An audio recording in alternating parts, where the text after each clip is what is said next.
هناك من الزعماء العرب من استطاع أن يسجل لقطات تاريخية مشرفة في الأمم المتحدة لا تمحوها الذاكرة، فلا يزال التاريخ يتذكر الزعيم الراحل جمال عبد الناصر كأول رئيس عربي تحدث بالعربية في الدورة 15 للجمعية العامة للأمم المتحدة عام 1960. كذلك لا ينسى العالم الرئيس الفلسطيني الراحل ياسر عرفات في خطابه أمام الجمعية العامة للأمم المتحدة عام 1974 حين أجهش بالبكاء خلال كلمته، الأمر الذي دعا الحضور إلى الدخول في حالة تصفيق حاد. وحديثا دخل الرئيس عبد الفتاح السيسي بعد كلمته القوية الأخيرة في الأمم المتحدة في قائمة زعماء العرب الذين انفردوا بلقطات تاريخية داخل المقر الأممي. ولأول مرة في تاريخ الأمم المتحدة يردد رئيس دولة هتافات مثل تحيا مصر، والتي كررها 3 مرات ورددها خلفه الحضور وسط تصفيق حار. تحيا مصر وتحيا شعوب الأرض المحبة للسلام. الرئيس السيسي ركز في خطابه على هموم الأمة العربية وطرح حلولا لأزمات المنطقة من خلال تطبيق مبدأ المواطنة وسيادة القانون والمواجهة الحاسمة لقوى التطرف والإرهاب. أما العاهل الأردني الملك عبد الله الثاني فقد شدد في خطابه الذي ألقاه باللغة الإنجليزية على ضرورة دحر الإرهاب وإحياء مفاوضات السلام بين الفلسطينيين والإسرائيليين. وأخيرا كانت الأزمة السورية محور كلمة أمير قطر الذي تحدث أيضا عن الأزمة العراقية والليبية واليمنية والقضية الفلسطينية.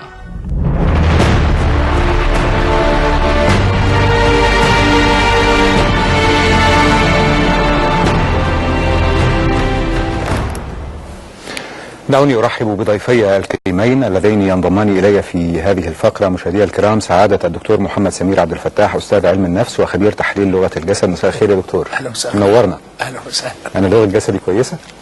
نعم، ده حلو. لغة جسدي معقولة. ده طيب. لغة الجسد دي لغة يعني احنا الدول المتقدمة يعني بتأكد عليها، لأن اللغة الشفهية أو اللغة اللي بيننا وبين بعضنا 40%، وال60% من اللغة الحقيقية هي لغة الجسد. احنا محتاجين نعرف من حضرتك أكثر عن الموضوع ده، وكذا أرحب بضيفي الكريم الأستاذ إبراهيم الشهابي، وهو خبير تحليل الخطاب السياسي وعضو الجبهة الحرة للتغيير السلمي. مساء الخير يا أستاذ إبراهيم. أهلا بحضرتك. ازي حضرتك؟ زي الفل الحمد لله. تمام الحمد لله. أنت شفت كل خطابات القادة العرب في الجمعية العامة؟ طبعا بتكون بكل تأكيد. إيه اللي لفت انتباهك؟ سيبك من خطاب الرئيس المصري، هنرجع له، بس إيه اللي لفت انتباهك؟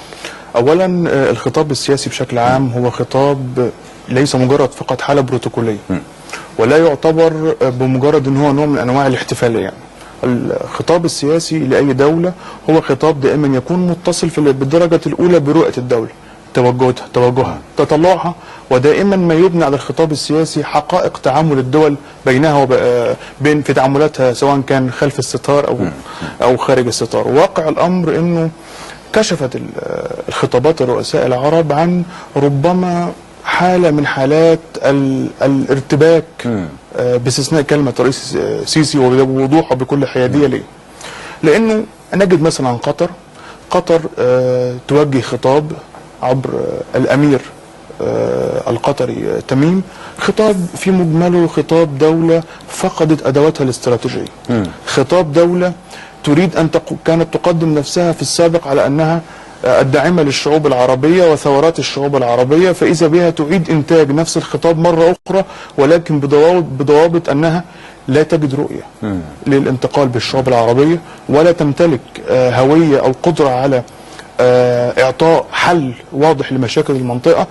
حاول فيها حتى الأمير القطري أن يبرز أكثر من مرة الدولة القطرية، وهو هنا يريد أن يعطي صورة ذهنية أن هناك دولة في قطر ولديها تقييم في المواقف. المتابع حتى لخطاب الأمير القطري اكتشف أنه هو جزء مختصر من كل ما نشرته الجزيرة طوال ال3 سنوات الماضية.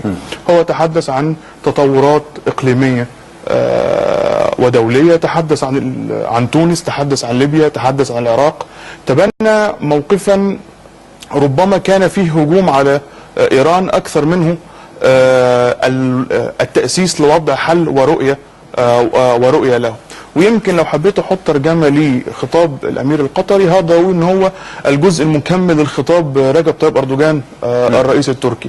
يبدو انه قطر ما زالت برغم انهيارها المعنوي وبرغم تراجع ادواتها الاقليميه الا انها ما زالت تعمل في الفلك التركي وابعاده فيما يتعلق لكن الحقيقه في الشان القطري تحديدا يا استاذ ابراهيم يبدو انه هناك قدر وان كان محدودا من الدفء في المسار بين الدوحه والقاهره، يبدو ذلك لانه هو يبدو كانت هناك مصافحه ويعني لم ياتي الامير القطري على ذكر مصر لا بخير ولا بشر في خطابه. هو بدايه قطر الان في حاله فقدان للتوازن، خلينا نكون واضحين، وده تعريف استراتيجي ومعروف والمتابع لحاله الاقليم يكتشف ذلك. واقع الامر انه قطر ادركت ان هناك موقفا عربيا هي خارجه، وبالتالي لابد لها من العوده، واولى شروط هذه العوده هي ان تحترم سياده الدول الاقليميه الكبرى في المنطقه. ببساطه شديده جدا، انت حتى لما تيجي تشوف مجمل خطاب الامير القطري هتلاقيه خطاب هو فعلا يحاول بقدر الامكان ان يمس بالحاله المصريه، يقول لك ان هناك من يستخدم التطرف او صيغه التطرف للقضاء على التجربه التعدديه. هو حاول بقدر الامكان ان يخرج عن قيود فرضتها عليه سياسه قطر التي كانت اكبر من الحجم الفعلي لقدراتها الاستراتيجيه. هرجع لحضرتك يا دكتور. حين تنظر الى رئيس دوله او امير او قائد يتحدث باسم شعبه ودولته، ايه اللي بيلفت انتباهك؟ بتعرف على طول ان الراجل ده مدرب ومحترف وفي حد قال له يتكلم ازاي ويظهر ازاي ويتحرك ازاي، او انه خام لم يدرب؟ بتعرف؟ يعني طبعا هي بيتم اكتشافها ببساطه شديده جدا، وخاصه عند الناس الاميين كمان. مش هقول لك بقى عند المتعلمين. هو المفروض اللي بيقوم بالعمليه دي المتعلمين بيحللوا هذه المواقف، وبالتالي بيوصلوا الى درجه كبيره جدا من الذي يقصده هذا الرئيس. لكن انا اقول لك ان خلي بالنا ان احنا عندنا في الجهاز العصبي المخ في خليه، خدت بالك، الارسال واستقبال، والخليه الارسال والاستقبال دي خليه على درجه عاليه جدا من من الشفافيه والطلاقه التي تستطيع ان هي ايه؟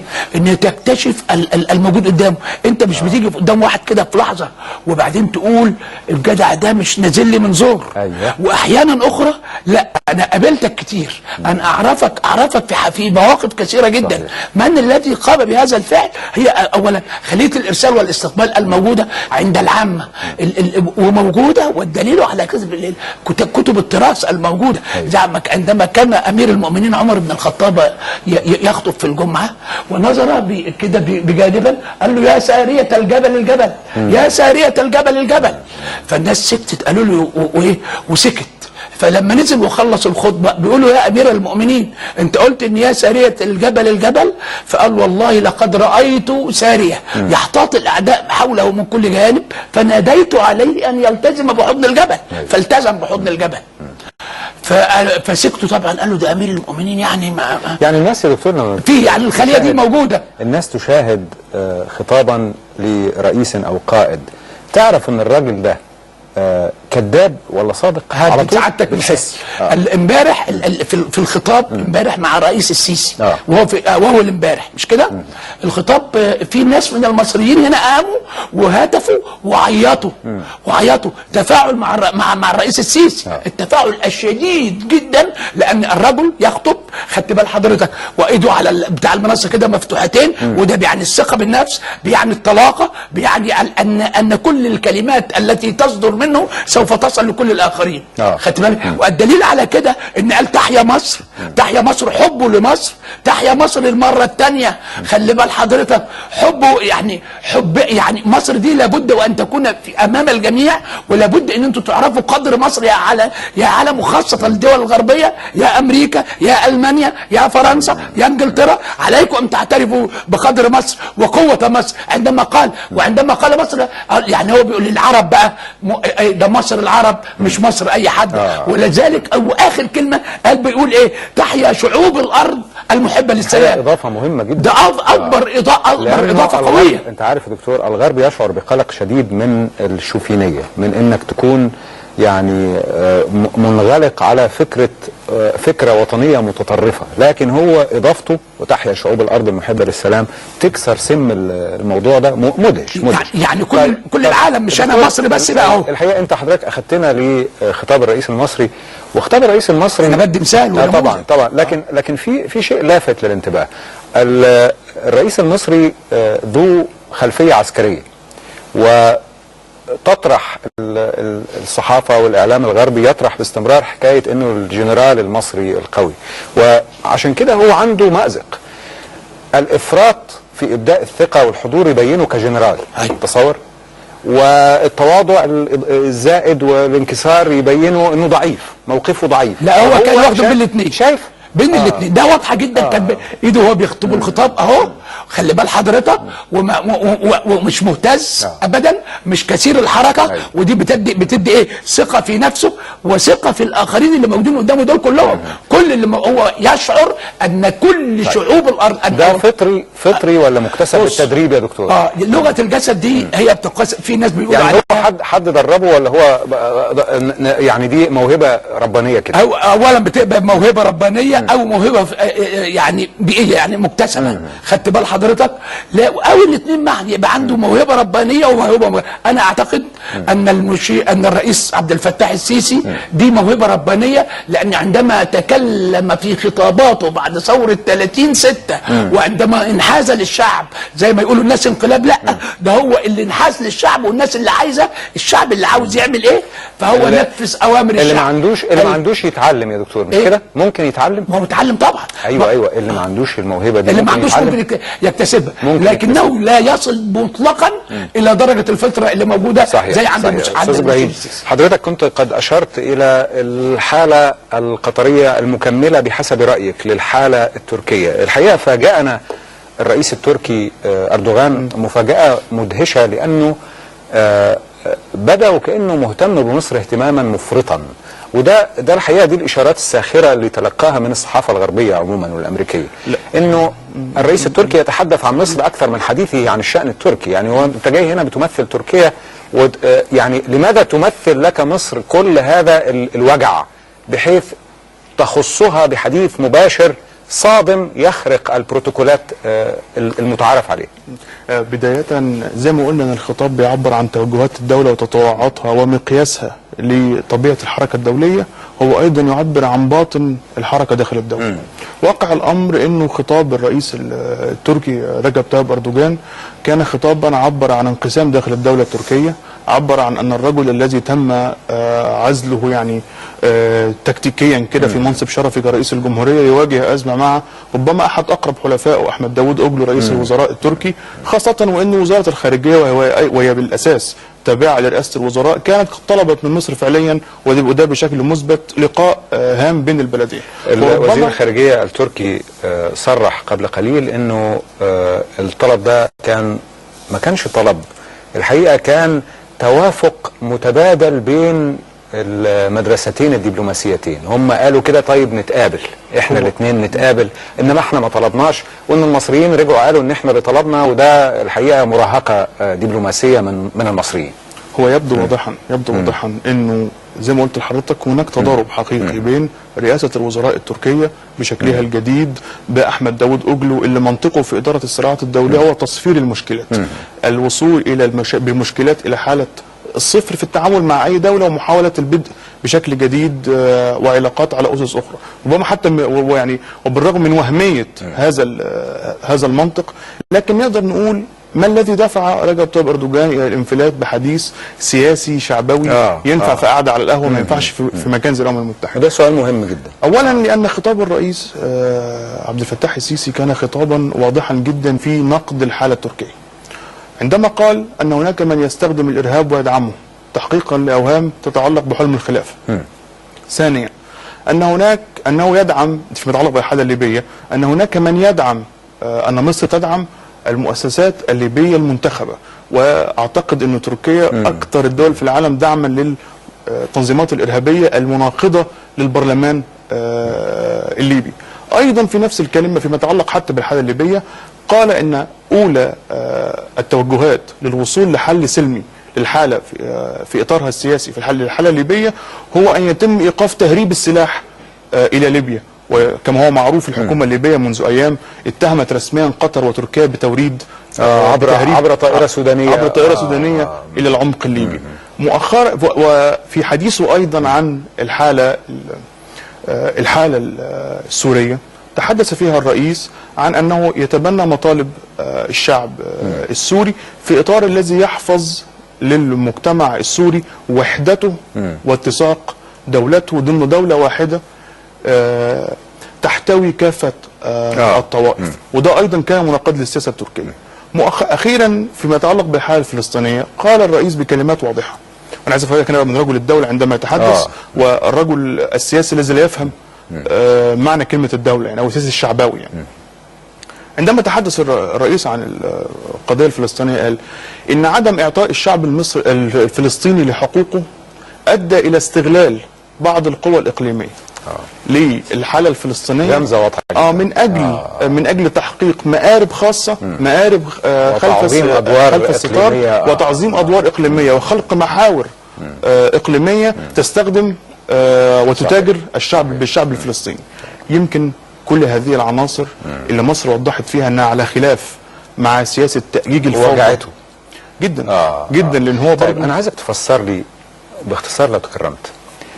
دلوقتي الخارجية التركية بتقول المصريين مراهقين دبلوماسيا، الخارجية المصرية قالت ده احنا معانا الورق، معانا الطلب اهو ونشروه. الخارجية المصرية نشرت الطلب التركي لعقد هذا الاجتماع يعني، فشوف مين المراهق دبلوماسيا يعني. لكن مش هو يعني، ليست هذه هي نقطة السؤال. نقطة السؤال ايه؟ حين ترفض دولة الاعتراف بشرعية نظام سياسي في دولة اخرى، ابسط الامور ان العلاقات تقطع بينهما، لكن مصر تظل محافظة على شعرة معاوية مع تركيا حتى الآن، وده غريب جدا. ليه في رأيك؟ لأنه علاقات الدول عندما تكون العلاقات مبنية على أسس مؤسسية واضحة لدولة تنظر للمحيط الإقليمي بعيدا عن، يعني أنا أعتقد أن مصر تنظر إلى مرحلة ما بعد أردوغان وما بعد حزب العدالة والتنمية، لأنه ببساطة شديدة جدا علاقات الدول علاقات ثابتة في نطاق جغرافي ثابت، واللي بيحكم استراتيجيات الدول هي النطاق الجغرافي ونطاق مستقبل العلاقات. وبالتالي نحن لسنا بصدد، الدولة المصرية لا تدير واقع الأمور في المرحلة المقبلة بمنطق التعامل بالقطعة بالحتة. احنا بندير أوضاع استراتيجية واضحة ظهرت في خطاب الرئيس وكانت تعبر عنه بشكل واضح.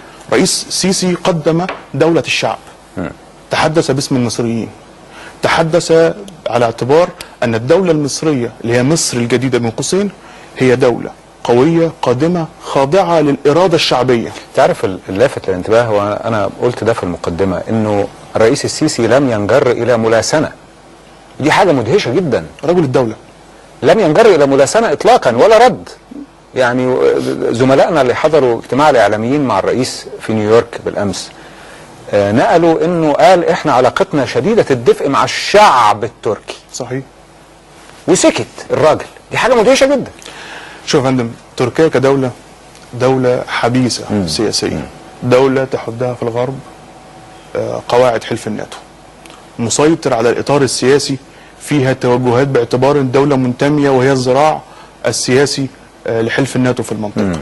وبالتالي عندما يعلو صوت رئيس الدولة وينفلت بهذا الشكل، اعلم جيدا أنه عاجز في إدارة السيستم الموجود أو عاجز في التعبير عن ربما حتى رؤيته لإدارة الدولة.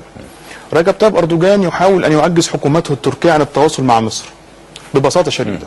عندما يكون هناك، أعتقد أن الطبيعي جدا أن يكون رئيس الجمهورية على تنسيق مع وزارة خارجيته اللي مقدمة طلب أو اللي عايزة تقعد مع مصر للنقاش حوالين القضايا الإقليمية. عندما يخرج هذا الرجل رأس الدولة بهذا الخطاب الانفجاري، خطاب يعني يفسر لك انه هو هناك حالة خلخلة داخل تركيا. يعني زي ما قلت لحضرتك، زي ما هو بيعبر الخطاب عن شخصية الدولة وتوجهها الإقليمي، بيعبر أيضا عن باطنها ايه اللي في الداخل التركي. طيب نستفتي سعادة الدكتور محمد سمير عبد الفتاح. دكتور محمد، قطاعات كبيرة من الشعب المصري طالبت يمكن حتى على الأقل عبر وسائط التواصل الاجتماعي الفيسبوك وتويتر وغيرها بأنه نقطع العلاقات. يعني هذه إهانات مباشرة ومتواصلة، نقطع العلاقات.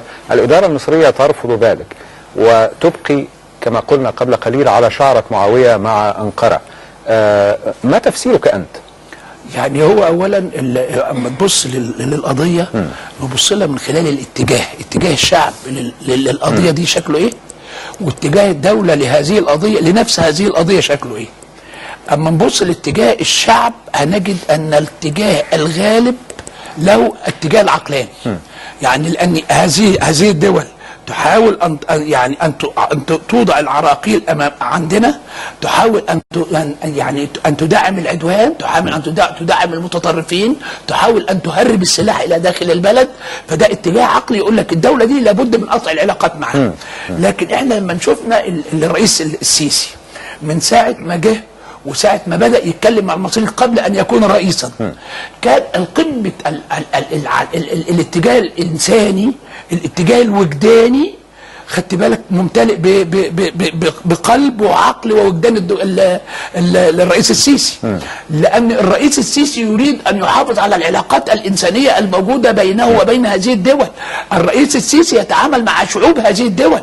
الرئيس السيسي يعلم جيدا أن مصر عندما خدت بالك عندما الشعب قام ثورته لبى نداء هذه الثوره. فيمكن ان تكون هذه الشعوب ان الشعب هو الذي يقوم بمثل هذه الحركات في عند اردوغان ولا غيره ولا قطر ولا اي حته. فهنا هتبص تلاقي ان السيسي مؤيد تأييد صارم، لان الاتجاه الاصلي، الاتجاه الذي يملك قلبه، الاتجاه الوجداني. الدليل على هذا الامر في هذا الاتجاه الوجداني عندما هتف لتحيا شعوب الارض المحبه للسلام. خدت بال حضرتك؟ فاذا هو رجل سلام. رجل سلام. احنا معانا اتصال هاتفي من الشعوب الشقيقه المحبه للسلام، الشعب الاردني.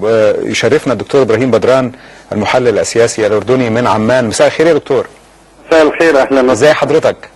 الله يسلمك. انتم محبين للسلام طبعا يا دكتور ابراهيم. بالتاكيد بدون شك. دكتور ابراهيم، العاهل الاردني مس نقطه شديده الحساسيه حينما تحدث عن انه المملكه الاردنيه تحت عبء ديموغرافي هائل نظرا لتدفق اللاجئين إليها.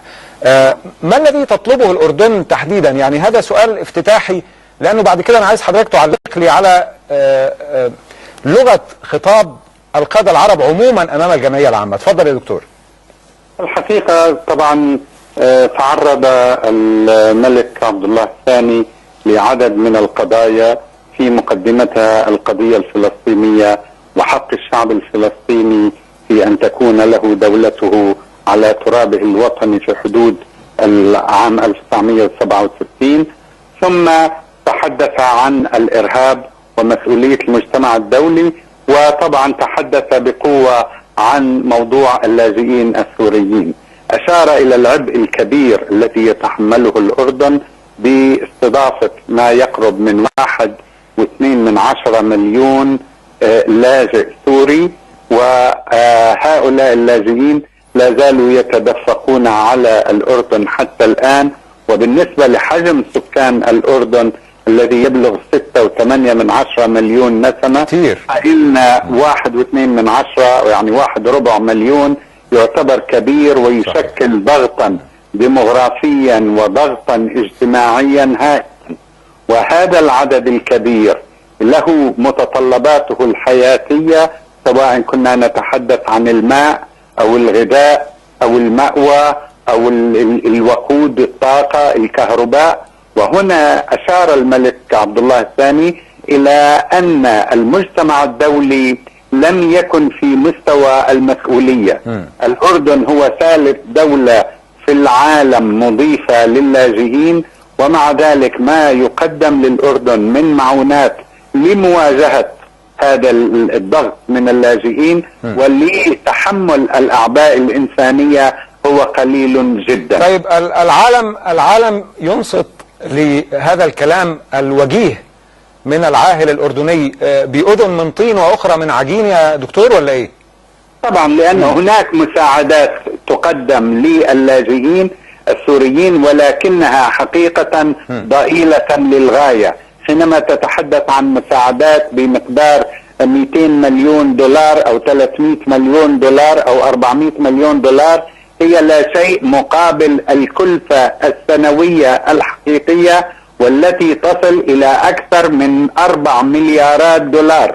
إذا أخذنا بعين الاعتبار أن الأردن فقير في المياه، صحيح. وكمية المياه الأردن ثاني أفقر دولة في العالم في المياه، وبالتالي عليه أن يوفر لهؤلاء الناس الكميات المياه اللازمة على حساب ما صحيح. ونحن ننضم إليكم يا دكتور، والله هي مطالبة مشروعة قطعا، لكن أنا أحب أن أنتقل بك وأتمنى أن تكون الإجابة باختصار.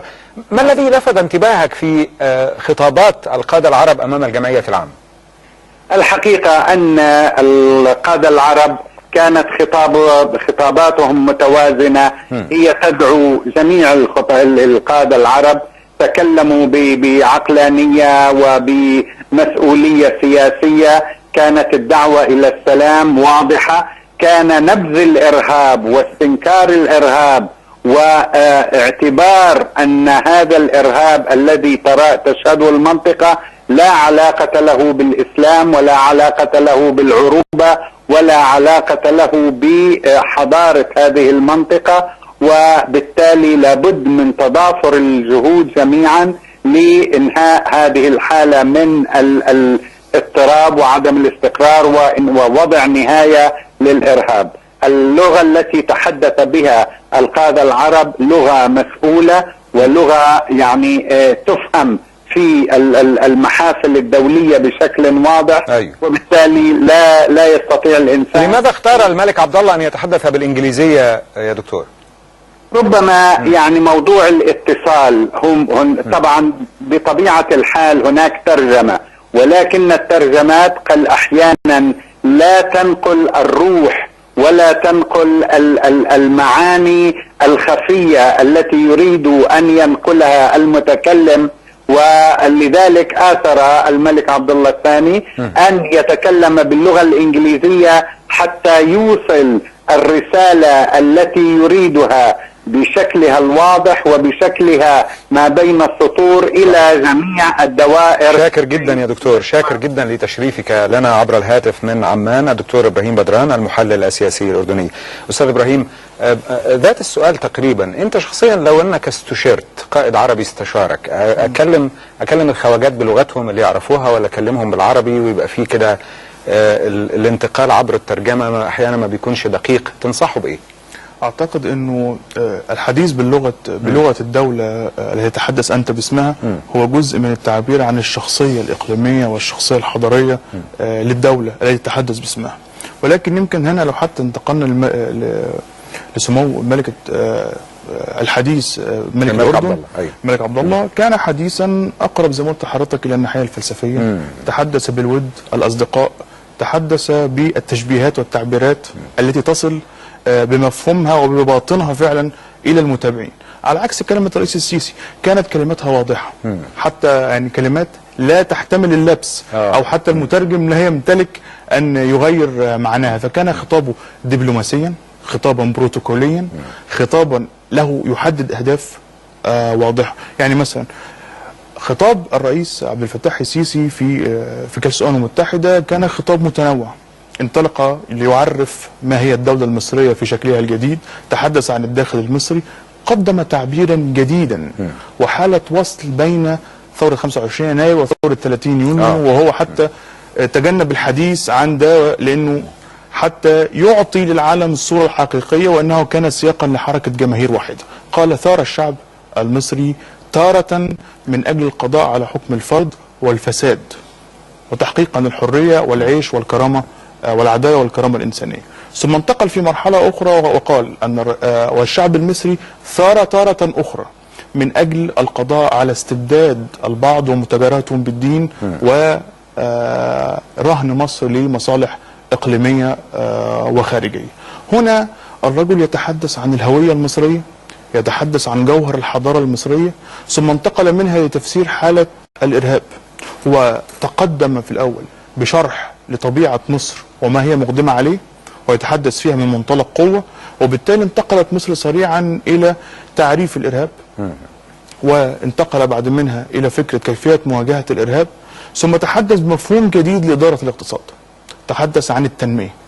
لما يتحدث مثلا عن النمو، يعني كان خلال 10 سنوات او 12 سنه الماضيه كان حديث الحكومات المصريه دائما ينحصر فكره نريد تحقيق معدلات مرتفعه من النمو. مفهوم التنميه هو مفهوم كيف اعكس نسبه النمو للمواطنين في الشارع. أيوة. ازاي اخلق حاله النمو دي احولها لرقم. في الاول كان عندك رقم اسمه 7% نسبه النمو، هو رقم كبير اقتصاديا، ولكنه في واقع الامر هو لم يكن اشهر احد بهذا النمو. مفهوم التنميه هو مفهوم يراعي جيدا توزيع ثمار النمو على المجتمع بكافه طوائفه بكافه شرائحه الاجتماعيه، ويخلق اقتصاد متين ذو قاعده. تحدث فيه الرئيس عن فكره التنميه عبر مشروع اقليم قناه السويس، وهو قدمه يعني كهديه مصر للعالم. والحقيقه ده كان نقطه يعني اعجاب، مثار اعجاب الكثيرين، لانه نجح في تسويقه عالميا. نشوف هو نجح في تسويقه داخليا بدليل المساهمه الشعبيه الهائله جدا، وبعدين يغير اللغه حين يخرج الى العالم ويتحدث عنه، فيتحدث عنه على انه هديه مصر الى العالم، وكانه في مسؤول تسويق عبقري بيكتب الكلام ده وبيوجه الرئيس.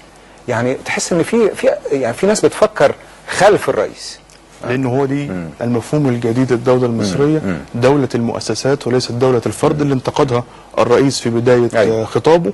دوله تقدم نفسها للعالم. يعني خلينا نتكلم مع حضرتك بصراحه، هو عندما يقول انها هديه الشعب المصري هي الصيغه التي يقبلها المصريين بعد ان حفروا القناه، يحفرون القناه الان بالتمويل المصري الكامل، بسياده مصريه على القناه الجديده ومحيطها العسكري والامني داخل سيناء، والان هو يقول انها هديه مصر للعالم. وهنا يعني كان فيها نوع من انواع تقدر تسميه التعبير عن اعتزاز الشخصيه المصريه بنفسها. 30 يونيو كانت حركه وهبه الهويه الوطنيه. الحقيقه التركيز كان على فكره التسويق. طبعا انه وهذه فكره كانت غائبه لفتره طويله جدا عن الخطاب السياسي للقاده المصريين. مصر عظيمه لدرجه ان احنا مش محتاجين نسوق لها، مصر محتاجه ان احنا نسوق لها ضروري وبالطريقه الذكيه دي. اولا حضرتك هنا مصر حتى في خلال لو تلاحظ تصريحات المسؤولين فيما يتعلق بالنمو، كانت مصر تصريحاتها واضحه جدا، نحن نريد ان نصل الى ضمن ال30 دولة الأكثر نموا اقتصاديا في العالم. ده طموح واقعي جدا. مصر تدير استراتيجيتها الداخلية من منطلق التنمية، وعلشان كده أي دولة بتسعى لبناء قوتها الناعمة من جديد. عشان كده هو قال لك إيه؟ هو قال لك نحن نقدم قناة السويس كهدية للعالم وهدية للمنطقة. بتنعش التجارة، بتخلي مصر تمارس نفوذ عبر أكبر معبر مائي في العالم. وهنا بقى مصر قرن ده بالمؤتمر الاقتصادي اللي هيقام في فبراير القادم، واللي هيكون فيه ما يسمى الدول أصدقاء مصر، واللي هيكون فيه حديث عن استثمارات ضخمة قادمة إلى إقليم القناة. هنا بقى هو خلق حالة التواصل الحضاري، هو يقدم مصر المتحضرة، ويقدم مصر الخالية من الصراعات الإثنية والمذهبية، يقدم نسيج واضح للعالم، وهو في ذلك يتحدث من منطلق الثقة. هو قالك بالنص مصر التي استعادت ثقتها في نفسها، لأنه يتحدث من واقع يقول أن مصر دولة لديها دولة تؤمن بالشعب، دولة الشعب. هو يتحدث باسم المصريين، وقال بصراحة إن أنا أتحدث كواحد من المصريين، يتحدث وينتقد تجارب كانت سابقة سواء كانت تجربة الإخوان أو ما قبل الإخوان، وبالتالي هو يقدم مصر الجديدة. مصر القديدة في كافة أوجه حركتها، في التخطيط، في البناء، في نظرتها للأمور الإقليمية. حتى مصر لم تقدم صيغة مطلبية مثلا كالصيغة أنا آسف للمقاطعة، لكن من التغريدات اللطيفة الظريفة، أنت عارف المصري يحب الأفشة. يقول لك إيه يا دكتور؟ إنه سكان المعادي زعلوا لأن الرئيس جاب سيرة مصر الجديدة وما جابش سيرتهم في الخطاب قدام الجمعية العامة للأمم المتحدة. صح كده يا دكتور؟ يعني اولا عندما تكلم عن مصر الجديده فهو تكلم عن كل المصريين. صحيح. سواء في المعادي او في مصر الجديده، عشان يبقى دايركت، لان انا بيتهيألي دول محافظه واحده، يعني مش محافظتين ولا حاجه. ده محافظه. هي الشاهد هنا هو القفشه المصريه، هو القفشه المصريه. فهو حتى كمان في الخطاب بتاعه لما كنت تيجي تبص له، هو ان كان مبتسم على طول بصفه عاوز ينقل الود والحب الموجود بينه وبين كل الحاضرين في الجمعيه العامه للامم المتحده. فدي نجح فيها ونجح فيها. وساعه ما تكلم في النقطه التي تكلم معها مع الاستاذ ابراهيم ان هو ده هو بيقدم هديه للعالم بقناه السويس. هو هنا يعني درجه ذكاء عاليه جدا عند الرئيس السيسي، لان هي بالفعل هديه للعالم كله، لان قربت الشرق بالغرب. لكن الجانب الدفين في هذا الموضوع هو الاستثمارات اللي يجب على العالم كله وغربه وشرقه ان يقوموا باستثمارات متعدده ومختلفه، لان دي بتاعتكم مش بتاعتي انا، مش بتاعت المصريين لوحدها، لانها لو كانت بتاعت المصريين ابهروا العالم في 8 ايام ولموا 64 مليار.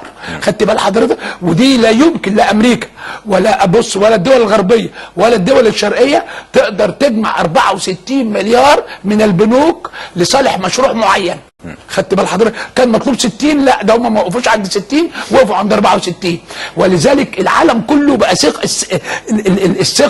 ثقة الشعب المصري في الرئيس السيسي، وثقة الرئيس السيسي في الشعب، لأن هو بينفذ مع تعليمات الشعب. نفذ تعليمات 30/6 ونفذ تعليمات التبرع. الناس خرجت من الفلوس من تحت البلاط، جابوا الفلوس دي. احنا ما لحقناش نتبرع من الزحمه صفوف طويله جدا، وفي ناس واقفه وروحت.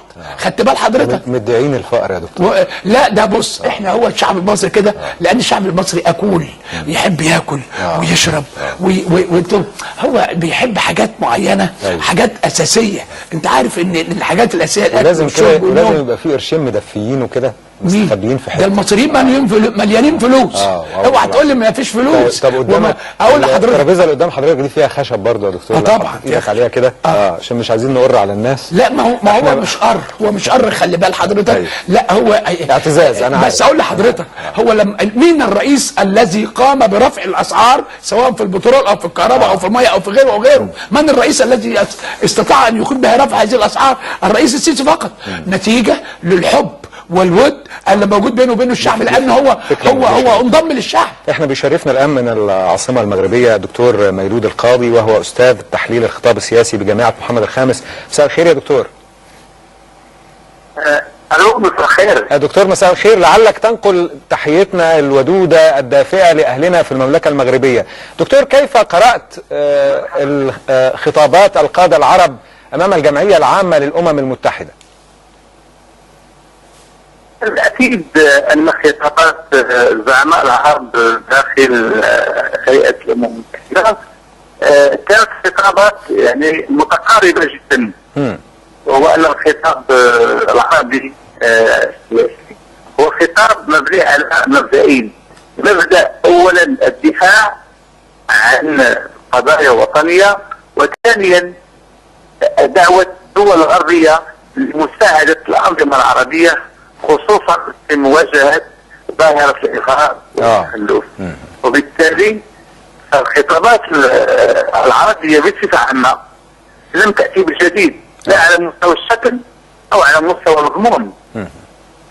فكلها خطابات تتقارب، ولم تكن في مستوى خطابات الشعوب العربية. ما الذي تظن أنه هذه الخطابات كانت تفتقر إليه؟ هل قدر أكبر من التحديد، قدر أكبر من المواجهة مع الغرب مثلا؟ يعني ما الذي كان ينقصها يا دكتور؟ نعم، الخطاب العربي أو خطاب الزعماء العرب بالأمم المتحدة لا يمكن تحليله إذا انطلقنا من الشروط العامة الوطنية والإقليمية والدولية التي تنتج فيها. الآن يعني العالم العربي مصر تستعين الآن الرئيس المصري، والآن لا يمكنه أن يكون أو ينتج خطابا نقديا أو خطابا يتحدى الغرب. لماذا؟ لأنه رئيس جاء إلى الحكم في ظروف استثنائية، ونعرف أن الظروف الاستثنائية تفرض على الرئيس أن يكون. ألو؟ معك يا دكتور، معك، تفضل. ألو؟ يا دكتور نحن معك يا سيدي، تفضل. نعم، أن يكون أولا رئيسا ذكيا، رئيسا قدمتيا، ورئيسا أيضا ينتج خطابا استنزازيا يستنزف الغرب، لأن اليوم الدول العربية هي أولا محتاجة إلى البناء، محتاجة إلى التحديث، ثم إلى الحماية أو الشراكة أو التعاون مع الدول الغربية، وخصوصا في ظرف أو في سياق دولي شعاره العريض هو محاربة الإرهاب، محاربة العنف، ومحاربة التطرف، ثم بناء الدولة الحديثة بكل ما تعنيه الكلمة. طيب، سؤال أخير يا دكتور ميلود. نعم، الحديث الجميع، شوف أوباما بدءا من أوباما وصولا إلى رئيس أصغر دولة في العالم، الجميع يتحدثون الآن عن موجة جديدة من محاربة الإرهاب في مركزها داعش في سوريا والعراق. تتصور حضرتك أنه هذا الاحتشاد الدولي كفيل بالقضاء على الظاهرة أم أن هناك شيئا ناقصا في المعادلة؟ صحيح ما قلتم، صحيح. الآن نلاحظ أيضا أن الخطاب الغربي للدول العظمى، خصوصا خطابات الرؤساء الأمريكيين، هم دائما يتحدثون عن الإرهاب وكأن الإرهاب هو ظاهرة آتية من السماء أو ظاهرة آتية من الغيب، في حين أن الإرهاب هو عملية لها أبعاد سياسية، اقتصادية، اجتماعية. صحيح. أولا الإرهاب هو يتجاوز ما نسميه بظاهرة داعش. الإرهاب عنده أسماء متعددة، ولكن الغريب هو أن نتكلم عن الإرهاب، نتكلم عن الحرب دون أن نطرح الأسباب الرئيسية لظهور داعش. ولو أنه الرئيس الأمريكي باراك أوباما مسها مساسا يعني عابرا في خطابه. أنا شاكر جدا دكتور ميلود القاضي أستاذ تحليل الخطاب السياسي بجامعة محمد الخامس. الفكرة أن أوباما قال صلب خطابه كان لا تعلموا الأطفال الكراهية، وده جزء كبير جدا من منشأ الإرهاب بحسب باراك أوباما. أستاذ إبراهيم، الرئيس المصري التقى بالرئيس الأمريكي بناء على طلب من الرئيس الأمريكي، وخرج مبديا الرئيس المصري خرج مبديا سروره مما جرى في اللقاء. في فترة من الفترات كنا نظن أن العلاقات المصرية الأمريكية تعكر ماؤها، واضح أنه ده بدأ يصفو الآن، هذا الماء بدأ يصفو. هو بداية يعني يمكن هي زي ما قلت لحضرتك علاقات الدول تتجاوز الافراد، تتجاوز شخص من يدير في مرحلة معينة، خاصة ان امريكا كدولة معروف انها يسمى الادارة الامريكية، ادارة لفترات معينة بتختلف في الرؤية من كل ادارة وادارة، كل الدول المحترمة يعني. واعتقد ان احنا في مصر نتجه الى هذا المناخ، يعني المناخ الثابت اللي بينتقل تكتيكيا واستراتيجيا بشكل مرموق يعني. هنا تلاحظ انه منذ وصول الرئيس السيسي الى امريكا كانت هناك لقاءات متنوعه ومتعدده، وكان في واقع الامر وفي جوهرها كانت شبه حاله جس النبض في قضايا معينه، الحديث حول ملفات ربما سيناقشها اوباما معه شخصيا فليعرف رؤيته رؤيه السيسي مبدئيا تجاهها. وهنا نكتشف انه كان التمهيد لحاله اللقاء وحاله التوسع في محاوله فهم كثير جدا. يعني النخبه البحثيه في امريكا جلست، النخب التاريخيه اللي بيسموها مجموعه العظماء او المفكرين الاستراتيجيين امثال هنري كيسنجر وغيرهم من قاره المراكز البحثيه جلسوا في جلسه، بعض الاقتصاديين الذين يمثلون جزءا في اداره الحاله الاقتصاديه الامريكيه والخطاب الامريكي ومنه ولهم تاثيرهم في الحاله السياسيه، كانت له ايضا معهم جلسه. كانت هناك جلسه اخرى مع الاعلاميين. واقع الامر ده يكشف ان الولايات المتحده الامريكيه لا تعرف طبيعه القادم من القاهره الى الامم المتحده، وبطبيعه الامر ده شيء مفهوم وطبيعي، او انهم يظنون انهم قرأوه قراءه خاطئه.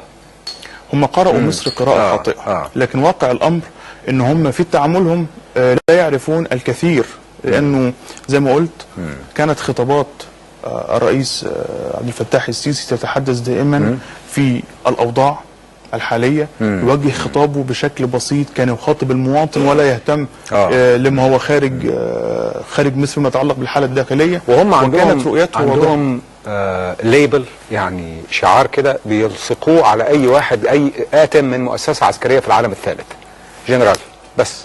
فهو عندهم ملامح لذلك يطبقونها على اي شخص بقى.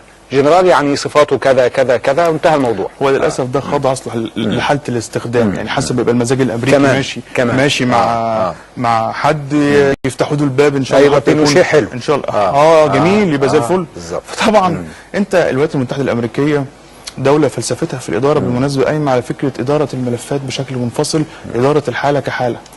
طب تفسر بايه يا استاذ ابراهيم؟ انا اسف للمقاطعه مره ثانيه، انه بعد لقائه بالسيسي يروح يقول اطلقوا سراح احمد ماهر مؤسس 6 ابريل، هذه الدعوه التي ردت عليها 6 ابريل ردا وطنيا عظيما لما قبل لقاء السيسي، لما قالوا انه احنا نرفض ان تتعرض مصر لاملاءات، ان ترضخ مصر لاملاءات امريكا حتى ولو كانت بالافراج عن مؤسس 6 ابريل. اعتقد انه ده ذكاء من حركه 6 ابريل، لانه مثل هذه التصريحات تضعف شعبيه من يتم التصريح بشانه فيها. ثانيا هي تعتبر بشكل او باخر جزء من حاله الضغط الامريكي على الرئيس فيما يتعلق ببعض الملفات. وده يخلينا ليه نفهم انها قبل اللقاء. لانها كانت قبل اللقاء، لانها كانت جت في وقتين. الوقت الاول صدور قرار 78 الخاص برفع العقوبه فيما يتعلق بالتمويل الخارجي واستقبال التمويل الخارجي في الوقت اللي كانت امريكا تضغط من اجل انقاذ ما يسمى المجتمع المدني ومنظمات المجتمع المدني اللي كانت بتشتغل، وكان الخطاب الامريكي او الاوروبي كمان بالاضافه كان بيتكلم عن دعم هذه التنظيمات بشكل او اخر. فجاء هذا القرار لينهي فوضى التمويل والفوضى اللي كانت قائمه حول كيف يتم استخدام هذا التمويل. الولايات المتحده الامريكيه اخرجت هذا التصريح كرد فعل على القرار اللي اتخذته الدوله المصريه في توقيت كان اكثر من مربك، لانه الحدث العالمي سرق الاضواء وضيع عليهم فرصه مناقشه القانون او نقده. بالتالي انت امام حاله تكشف للجميع ببساطه، يعني انه مصر عندما ذهب رئيسها الى الولايات المتحده الامريكيه كان يمتلك ادواته في الداخل، كان يمتلك وكان يعرف ان وراءه شعبيه كبيره يستند لها، وان لديه ما يحتاجه الامريكيين وما تحتاجه المنطقه للخروج من ازماتها. وانه السياسيين المصريين ومنظمات الشباب الناشطين في العمل السياسي لا يمكن شراؤهم بتصريح ودود. يعني اطلقوا سراح مش عارف مين، مصر ترفض الاملاءات، ونحن 6 ابريل الحقيقه صفعت الاداره الامريكيه صفعه مؤلمه. يعني اولا اثبتت انه من الصعب ان يباع هؤلاء الشباب النبلاء. شباب الثوره المصريه برغم كل ما يتم يعني على المستوى ربما ساعات في بعض الاحيان الاعلامي البعض السياسي من اتهام لهم، هم يعبرون عن جوهر وحاله جيل يسعى الى وطن كريم ومحترم. خلينا ناخد ويمكن 6 ابريل من الدكتور. انا اسف يعني انا قطعتك كتير قوي، معلش اعذرني لا بس عاوز ناخد روشته من حضرتك. طبعا حضرتك قول اللي انت عايزه، بس ادينا روشته كده، قول لنا كيف يبدو الانسان العادي بلغه جسده، كيف يتعلم ان تكون لغه الجسد دي اكثر ثقه وحضورا والناس تصدقه اكثر. ادينا شويه نصايح كده يا دكتور. يعني هو اولا لغه الجسد دي هي لغه اساسيه في الحوار والنقاش بين اي اثنين، لان لغه الجسد بتؤكد على ان 60% من اللغه الدائره بين طرفين هي لغه الجسد. لغه الجسد خدت بالك لابد لنا الناس العاديين يعني لابد من يكون هناك دراسه حقيقيه للغه الجسد، لان لغه الجسد عندما يتم دراستها سوف نفهم الاخر على حقيقته. الدليل على ان لغه الجسد احيانا احنا لغه الجسد تعبر عن اللغه اللاشعوريه الموجوده في داخل الجسم. لغه 6 ابريل اللي سعادتك قلت عليها ان هي بتصفى للولايات المتحده، لا ده هم دارسين علم نفس كويس، وعندنا في ميكانيزمات كتيره جدا منها ميكانيزم التكوين العكسي، ان انا اقول ان انا لا يمكن ولا يمكن ولا يمكن قبل لقاء السيسي هناك حتى تاخذ في بالها الاداره الامريكيه وتفرض بعض الحاجات مثل هذا الامر. فهي لغه من لغه الجسد، بس لغه لا شعوريه. الحقيقه يا دكتور ده تكهن نحترمه من حضرتك، لكن لا بس يوجد ما يؤكده. لا تكهن، ده العلم بيقول كده. هو انت ما تيجي تقول لي التكهن يبقى تقول لي ما نحترمه وتسيب العلم. العلم لابد ان حضرتك انت العالم الغربي كله قائم على العلم وقائم على خطوات المنهج العلمي. احترامنا للعلم في اقصى درجاته والله العظيم يا دكتور. واحنا يعني بس انا عايز اقول لحضرتك بس انه اللي حضرتك قلته دلوقتي على راسنا من فوق اذا كان علمي، لكن لو كان مجرد انطباع نناقشه. ده علمي، ده كلام علمي. واقرا كتابات الحياه وميكانيزمات الدفاع. ما دام علمي على عهده حضرتك وانت العالم في الجلسه دي. احنا مجرد ده محلل سياسي وانا مجرد مذيع غلبان. انت العالم الكبير يا دكتور. شكرا جزيلا دكتور محمد سمير عبد الفتاح، استاذ علم النفس وخبير تحليل لغه الجسد، المحلل السياسي الغلبان اللي زي حالاتي. الاستاذ ابراهيم الشهابي خبير تحليل الخطاب السياسي. انت نورتنا وحضرتك كمان نورتنا والله. شكرا جزيلا لكم. انا سعيد بيك. الله يخليك. انا سعيد بيك في هذا التحليل، لان التحليل ده بيؤكد على ان العرب، لان بالفعل اللي خدت بالك حصل كوندليزا رايس وجت وقالت الفوضى البناءه جت اشهد. احنا هنكمل الحوار ده. ضيع كل ده. هنكمل الحوار بقى لانه ساعات الدكتور الانصات اليه شرف الحقيقه. فاختموا انتوا بقى ونزلوا التترات. السلام عليكم.